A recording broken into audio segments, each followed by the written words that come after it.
So our task is to predict the Titanic survival. For this, I help of Streamlit.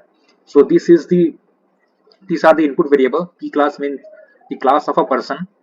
This is gender and age. This is a slider I have made with the use of Streamlit slider. And embark means a person from where he port from which port he board the ship. Family size means the person is traveling alone. Medium size family or large family means a family member greater than 5. Suppose that this person is traveling alone. So these are our input variables. Now let's predict whether she is able to survive or not. And wow, she survived the incident. And here is some insights. After seeing this bar graph, we can see that the female has more chance of survival as compared to male.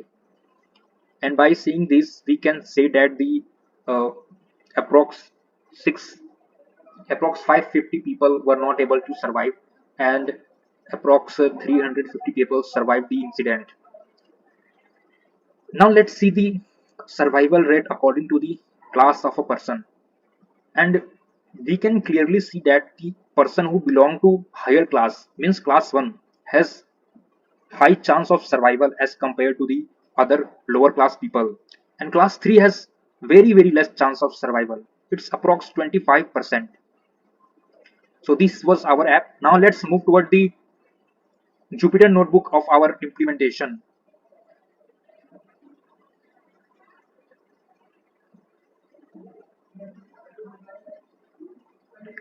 So our training data set have these columns.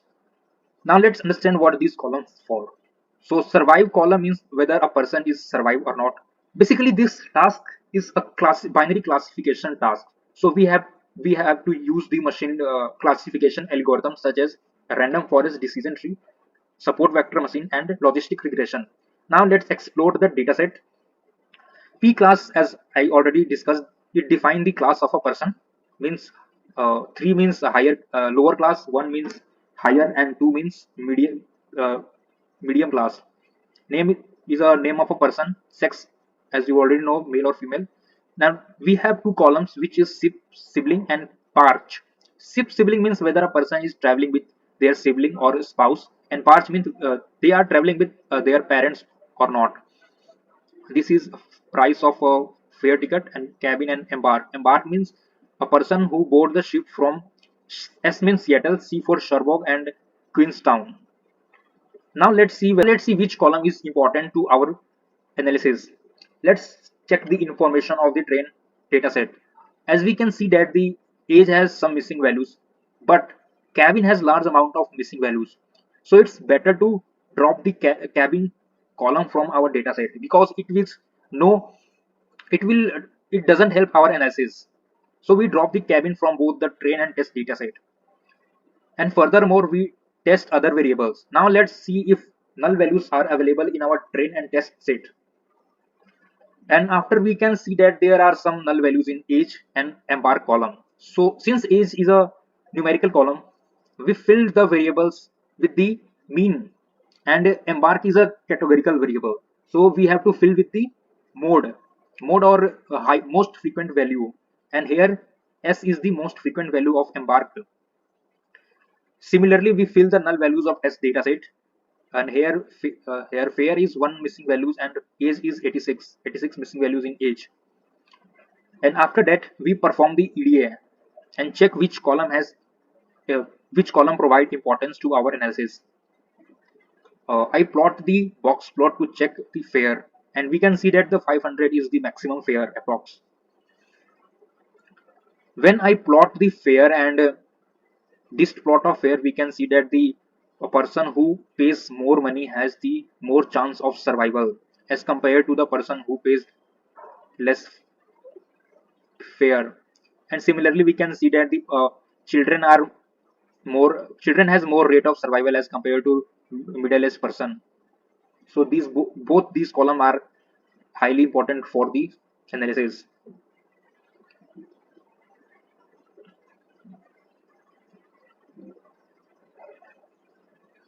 Now let's move towards the data pre-processing step. As we can see that the our final data set has these columns, in which we can see that the uh, sex, embark, and family size is an nominal variable. To deal with them, we have to perform one hot encoding, and we scale the age and fair value. So we make a pipeline and pre-process the data through pipeline to test and train for our analysis on to train our model on train dataset and evaluate the model on test dataset. Now I am here initializing the machine learning, different machine learning models as well as the evaluation metrics. As we previously know that the our data is imbalanced, so alone accuracy is cannot be the good metrics for this problem. So we have to look at the f1 score as well as precision score.